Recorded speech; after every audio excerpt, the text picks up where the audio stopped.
Hi Leo, welcome to Amihan Tarot. Ito ay general reading, pwede ka makarelate, pwede hindi. So kunin mo lang ang mga message na para sa'yo. Paalala, ito ay gabay lang. Pwede kang, nasa sa'yo ang free will. May free will ka. Pwede ka magdesisyon o kung paano mo i-apply ang sitwasyon sa buhay mo. So, para sa napadaan sa aking channel, Leo, paki-share, like, comments na rin. At syempre, mag-subscribe na rin po kayo. So, Leo, ito ang iyong reading for this week. Ang iyong energy, Six of Pentacles. Ang iyong person's energy, Ten of Pentacles. Challenge, Knight of Pentacles. Wow, puro Pentacles to ah. Ang iyong future energy, Ten of Cups. And then, ang outcome is the Magician. Okay. Ang iyong energy is Six of Pentacles. Yung buhay mo ngayon is balance. Ando dun yung harmony. Nagkikare ka sa mga taong mahalaga sa'yo. Ando dun yung support mo. Sila rin at sinusuportahan ka kung ano man yan. Ang iyong person, Ten of Pentacles. Ang iyong person is naka-focus sa isang bagay na may kinalaman to sa pamilya o pamilya niya. Which is, sa tingin ko, involved ka rin naman. Pero more on sa mga immediate family niya. Let's say, hindi kayo kasal. So, yung focus niya sa ngayon is yes, ando dun yung pagmamahal niya sa'yo, pero may iba pa siyang pinagkakaabalahan, which is sa mga mahal niya rin sa buhay. Kung ikaw is mahal mo rin sa buhay, siya rin is ganun. So, pwede rin kayong dalawa, kinukumbine nyo yan, na nandoon kayo sa focus kung ano yung may career, kung anong career na meron kayo o kung ano yung mga pinagkakakitaan na meron kayo. And then ang inyong challenge, Knight of Pentacles. May mga bagay nga lang na sa sobrang busy nyo sa isa't isa, nalilimutan nyo na rin yung paano na yung sarili nyong pagpaplano. Let's say future nyo together, yung kayong dalawa. Kasi parang bumabagal. Kaya nga sabi ko, maaaring hindi kayo kasal. Itong reading na to is yung taong mga hindi pa committed na in a relationship pero hindi pa napupunta sa marriage. Ganun na lang. Kasi meron kang focus, meron din siyang focus. Pero yung sa inyong dalawa mismo is nagkakaroon ng issue dahil sa inyo ngayon, ang importante is hindi yung sa relation ninyo kundi parang sa individual na mga pamilya ninyo. Pero sumasagi din sa isip mo o sa isip niya na parang may mali. Hindi ba dapat mas i-focus na natin yung sa inyo? Parang ako Leo, halimbawa ako ikaw. Parang inaano mo sa person mo na hindi ba dapat na mas i-focus natin yung magiging future nating dalawa? So parang ganun. And then ang next action or future energy, Ten of Cups. Yeah, gusto mo ng tahimik, masaya at eto na, gusto mong bumuo ng pamilya kasama itong iyong person. And then ang outcome, the Magician. Kung yan ang minamanifest mo, make sure lang na walang control, Leo. Kailangan yung manifestation mo is hindi lang ikaw ang masusunod, kundi kayong dalawa nitong person na involved dito sa reading. Which is person mo na live-in partner or long-term partner na iniisip mo sa buhay mo. Okay, we'll see. Ano ang mga message na paparating kay Leo this week? Six of Pentacles, the World card, the Death card, and Queen of Cups. Pwedeng ang involved dito na person mo is water sign, Cancer, Scorpio, or Pisces. Or pwede rin ikaw to. Yeah, ang ano mo is full of love ka sa mga mahal mo sa buhay. Ando dun yung focus mo. Make sure mo na yung needs nila is na ibibigay mo. Handa kang sumuporta. Pati sa sarili mo, nakikita ko inaalagaan mo din. So, yung transformation or nagaganap sa buhay mo is, yes, siguro may, nung time na down ka, isa yun naging lesson para magsumikap ka. Na this time, ayaw mong mawalan uli or bumalik sa, okay, bibigyan kita ng example lang. Nagkaroon kayo ng problema ng pamilya mo. Noong time na yon, syempre, hindi nyo ginusto dahil talagang yung struggle nandoon. Parang isang dagok na dumating sa buhay nyo.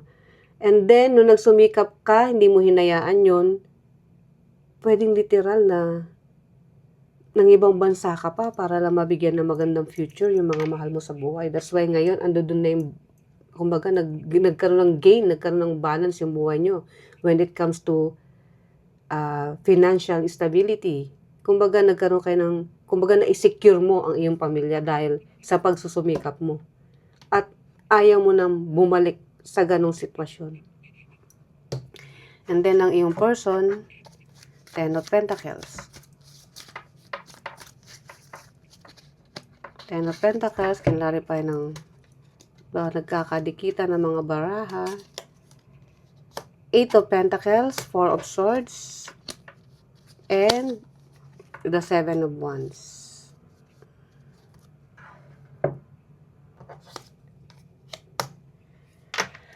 Okay, ang person mo, yes, ang ano niya ngayon is, yes, ando dun yung focus niya sa family niya, pero nagkakaroon siya na realization.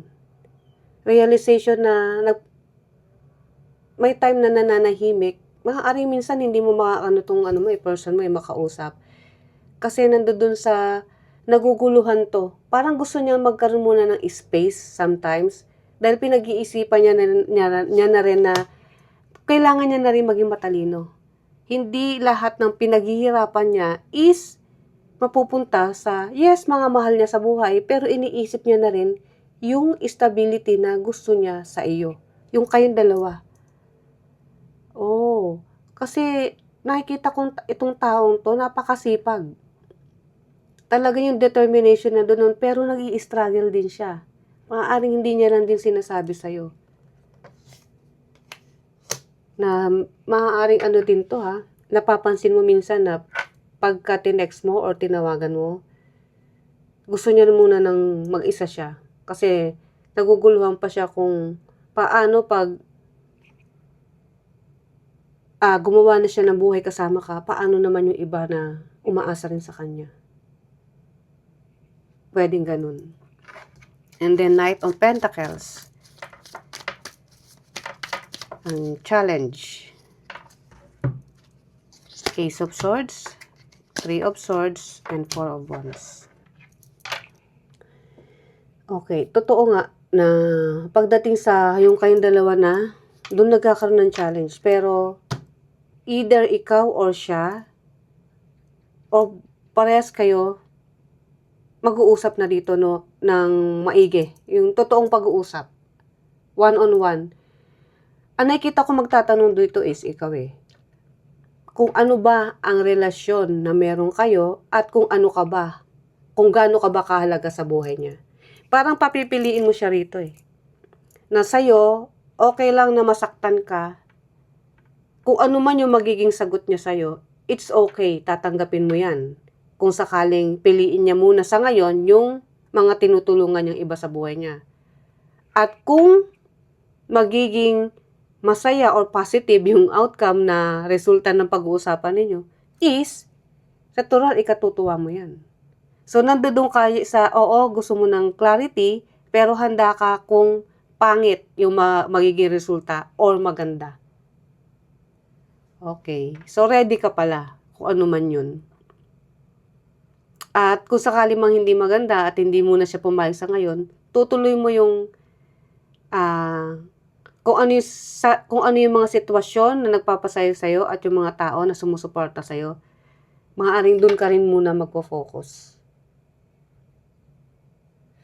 Okay, Ten of Cups. Kumbaga, kung space minsan ang gusto ng iyong person, siguro, mahayaan mo na lang din muna siya. After ninyong mag-usap. Kasi nakikita ko rito na pagpipiliin mo to eh. Pag mag-uusap kayo, kumbaga, bibigyan mo siya ng ultimatum na sino ba talaga ang priority mo, ako o sila? Kasi yes, pwede ka magbigay, pero paano naman yung akin, yung sa ating dalawa? Ten of Cups, ang future energy, Page of Pentacles, Ace of Wands, and the Ace of Pentacles.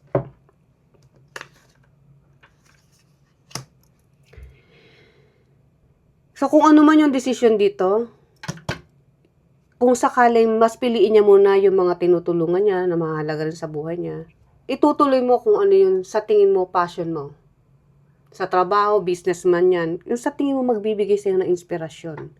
Inspirasyon na pakikinabangan mo talaga. Yung mag-e-effort ka na maaaring magbigay sa'yo ng big break pagdating sa career. Or kung magsakali man na itong taong to is marirealize niya after ng pananahimik niya, mag-propose sa'yo because this is Four of Wands. Pwedeng literal na kasal yan. So, just in case na magkaroon siya ng clarity at aalukin ka ng kasal, panibagong inspirasyon yun sa buhay mo. Yung yung partner mo, yung kumbaga mas magpupursige ka, pag-iigihan ninyo kung ano yung meron kayo, dahil panibago yung tunang buhay nyo yan. Siyempre, ibibigay nyo yung best ninyo.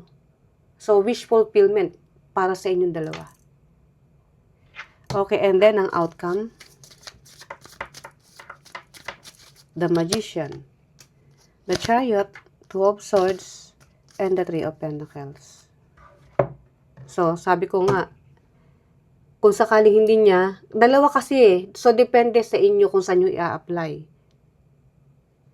Kasi, ang outcome is, nandoon yung indecision. Hindi ka makapag-desisyon ng tama. Dahil yes, handa ka kung ano man yung magiging resulta ng pag-uusap nyo, kung sakaling ang i-prioritize niya is yung mga taong ibang involved at importante sa buhay niya, ipo-focus mo yung sarili mo sa career, sa mga taong nagsusuporta sa'yo, pero mahihirapan ka munang magdesisyon. Ando dun yung struggle. Pero in the end, doon ka pa rin pupunta sa stability or success na pinapangarap mo. Either kasama mo siya o hindi. Itutuloy mo pa rin. Dahil nakikita ko na kung ngayon balance ang buhay mo, sa lahat in general, pera, ari-arian.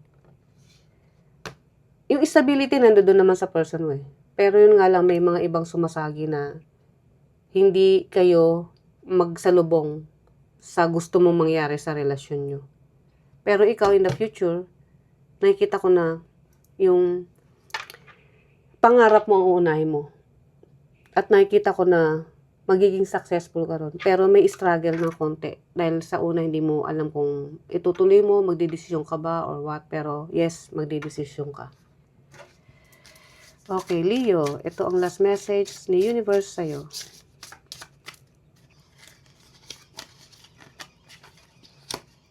The key is to finding true love lies in your willingness to embrace the unknown, to step out of your comfort zone, and to trust in the process. Yeah.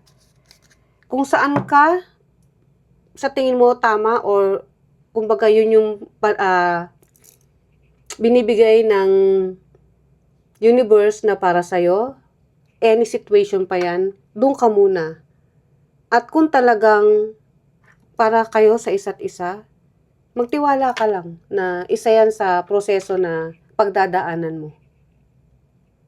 Kaya nga sabi ko, kung talagang kayo.